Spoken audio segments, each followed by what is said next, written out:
제가 하나 궁금했던 거는 콜라겐 팩 같은 경우에는 이제 막에 이렇게 콜라겐이 붙어 있더라고요. 다시 콜라겐이라고 말. 트리펩타이드.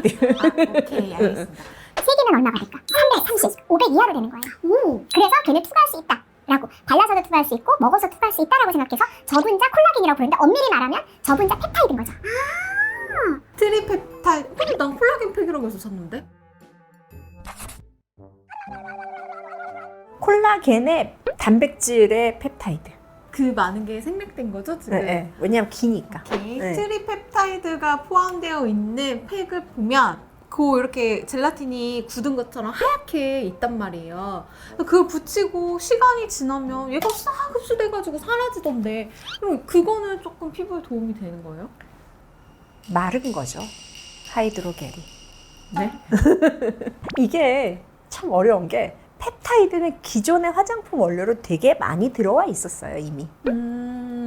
이미 많이 들어와요. 펩타이드 뭐 아미노산 2개짜리도 있고 3개짜리도 있고 500ml로 많이 만들어서 여러 가지 기능들을 하게 만들었었어요. 그 중에 하나가 아까 섬유화세포를 제공해서 콜라겐을 합성을 하게 하는 거죠.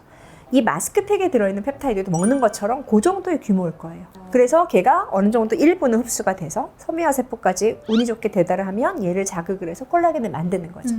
근데 제가 그래서 이 표현이 되게 어렵다고 생각하는 게, 우리 생각에는 콜라겐을 바르면 이게 싹 들어가서 콜라겐이 한 층이 쫙 만들어질 것 같아요. 아, 뭔가 그쵸. 진피층에 콜라겐이 쏙쏙쏙쏙 들어가가지고 걔네들이 뭔가 활약을 할 것 같은 그런 네, 느낌. 근데 펩타이드가 섬유아세포를 자극을 해서 콜라겐을 만들게 도와주는 거지, 30만 달톤에 애가 들어갈 수는 없어, 이 피부는. 피부 장벽을 만만하게 보지 마세요. 그래서 그런 원리여서 콜라겐이라고 우리가 이해하기 쉽게 말을 한 거지, 콜라겐 합성을 촉진하는 펩타이드를 담은 마스크팩이라고 이해하시면 돼요. 어렵네요. 네. 네. 마스크팩이라는 거는 그 성분 중에 물기를 많이 머금죠. 그러다 보니까 하이드로겔 팩들은 시간이 지나면 마르면 하얀 게 없어져요. 그래, 처음에는 막 이렇게 촉촉하고 네, 부들부들한데 시간이 지나서 뗄 때 점점에는 보면 거의 비닐처럼 돼요. 맞아요. 네, 네. 그게 어느 정도 일부는 날아가고 일부는 흡수가 되기 때문에. 네.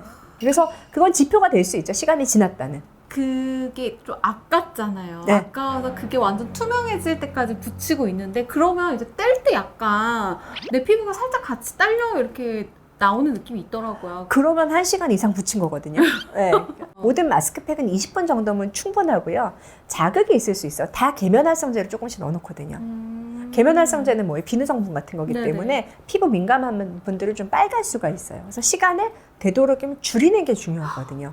아깝다고 그거 막 아니, 그럴 필요 없어요. 들어질 때까지 할 필요는 없다. 네, 그래서 그 하이드로겔 마스크, 콜라겐 펩타이드가 있는 거 써보면 턱이 가장 먼저. 오, 맞아. 네, 그 정도면 떼셔도 돼요.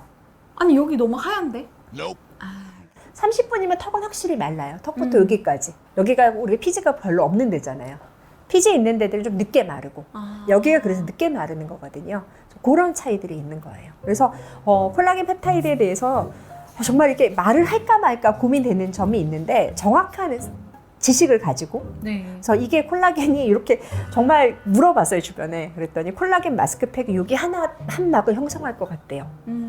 근데 그러기에는 우리의 인체의 신비는 되게 복잡하기 때문에, 그래서 그 사람들도 알아요. 만드시는 분들도 펩타이드가 투과해서 섬유화세포를 자극해서 하얄루론산을 만드는 거 자극하고 콜라겐 만드는 자극하는 그런 원료를 공급합니다라고 얘기를 해요.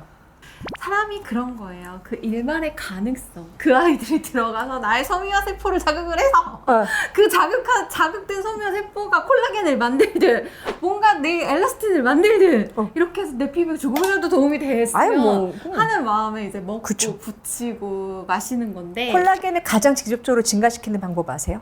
아니요? 필러. 걔네 그냥 콜라겐 넣는 거예요. 아, 그럼 진짜 절대적인 양이 늘겠구나. 그러니까. 그다음에 이제 콜라겐 너무 딱딱한 구조다 보니까 네. 히알루론산 그 보통 필러들 많이 네네. 쓰잖아요.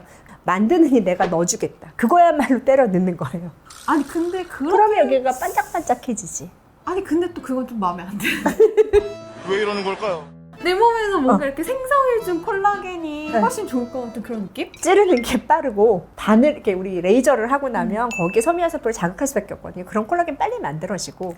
그래서 그 선택인데 나는 그럼에도 불구하고 바늘이 무서운 분, 레이저가 싫은 분은 이 방법도 많이 추천을 드립니다. 그쵸. 안 하는 것보다는 또 하는 게 마음의 위안도 있고. 그리고 그 마스크팩을 하는 20-30분 동안 좀 쉰다는 거. 그럼요. 그런 마음도 되게 중요해서 이거에 너무 의존해서 내가 먹었는데 왜 그 다음날 피부가 반딱반딱하지 않지?